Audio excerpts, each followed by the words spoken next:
যানজট নামের শব্দটি আমাদের জীবনে এখনো অঙ্গাঙ্গিভাবে জড়িয়ে গেছে এবং জীবনের কর্মঘণ্টায় এই যানজটই অনেক বড় একটি প্রভাবক হিসেবে কাজ করে।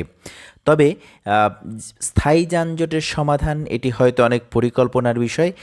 যেই যানজটের কারণগুলো আমরা দৃশ্যমান এগুলোও কেন সমাধান হয় না, এটি আসলে সকলেরই অজানা।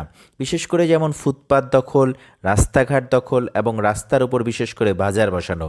আপনাদেরকে যে দৃশ্যগুলো দেখাচ্ছি এটি চট্টগ্রামের অন্যতম একটি ব্যস্ততম সড়ক, যেটি খাগড়াছড়ি রাঙ্গামাটিকে সংযোগ করেছে চট্টগ্রামের হাটহাজারী সড়ক দিয়ে।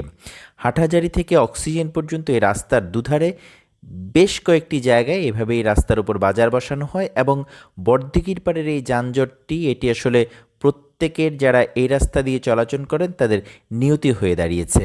তবে ছোটোখাটো এই সমাধানগুলো যদি করা যায় তাহলে মনে হয় অনেকাংশেই এই যানজট থেকে কিছুটা হলে মানুষ রক্ষা পাবে এবং এই যানজটে বিশেষ করে রুগীবাহী অ্যাম্বুলেন্স এবং ফায়ার সার্ভিসের মতো গাড়িগুলো যখন আটকে থাকে, এটি সত্যি অনেক দুঃখজনক একটি ব্যাপার এবং এটি